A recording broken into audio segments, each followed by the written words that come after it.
Hello guys, आज की video में हम अगस्त कॉम्ट को पढ़ेंगे। अगस्त कॉम्ट के कुछ इम्पोर्टेंट कॉन्सेप्ट्स और उनका जन्म कहाँ पे हुआ था।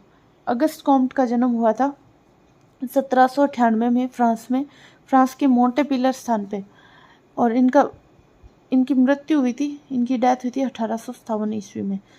अगस्त कॉम्ट का one of the important concept है हायरार्की ऑफ साइंसेस। इन्होंने हायरार्की ऑफ साइंसेस दिया था। इन्होंने साइंस का मतलब कैसे डेवलपमेंट हुआ जनरलिटी और कॉम्प्लेक्सिटी के हिसाब से, तो इन्होंने दिया था maths, astronomy, physics, chemistry, biology, sociology, और इसका शॉर्ट तरीका है याद करने का मैप CBS, MAP CBS। तो जनरलिटी के हिसाब से मैथमेटिक्स है वो सबसे कम जनरल है और सबसे ज़्यादा कॉम्प्लेक्स है। कॉम्प्लेक्सिटी देखो डिक्रीज हो रही है और जनरलिटी इंक्रीज हो रही है, यानी मैथ सबसे कम जनरल है और सबसे ज़्यादा कॉम्प्लेक्स है। वहीं ऊपर जाते जाते सोशोलॉजी है वो सबसे ज़्यादा जनरल है और सबसे कम कॉम्प्लेक्स है। सोशोलॉजी ऐसा सब्जेक्ट है जो जनरल सबसे ज़्यादा है और कॉम्प्लेक्स सबसे कम है। तो इसको आप याद रख लेना मैप CBS नाम से। ये इनका ना हायरार्की पूछ लेते हैं कि बायोलॉजी के बाद क्या आया था, इस तरह से। अब इनका एक कॉन्सेप्ट है सोशल चेंज। इन्होंने सोशल चेंज को कैसे समझाया? सोशल चेंज को इन्होंने इंटेलेक्चुअल चेंज का यूज़ करके समझाया। इनके हिसाब से सोशल चेंज होता है ग्रेजुअली, होता है धीरे धीरे, होता है स्लो होता है और लार्ज स्केल पे होता है। इन्होंने कहा था कि सोसाइटी में सोशल चेंज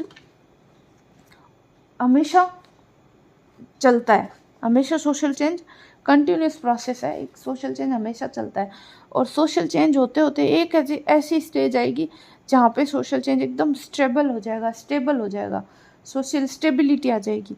फिर धीरे धीरे स्टेबिलिटी क्या होएगी, इंटेलेक्चुअल हार्मनी में कन्वर्ट होएगी, फिर हार्मनी से डिसहार्मनी में होएगी। यानी सोसाइटी में जब इंटेलेक्चुअल डिसहार्मनी आती है तभी डिसइक्विलिब्रियम आता है। डिसइक्विलिब्रियम यानी जब हार्मनी होती है तब तो एकदम इक्विलिब्रियम होता है। जब यहाँ पे स्टेबल स्टेज है तब तो सोसाइटी में एकदम इक्विलिब्रियम है, लेकिन धीरे धीरे जाके हार्मोनी से, इंटेलेक्चुअल हार्मोनी से डिसहार्मोनी आएगी, डिसहार्मोनी से डिसइक्विलिब्रियम आ जाएगा, डिसइक्विलिब्रियम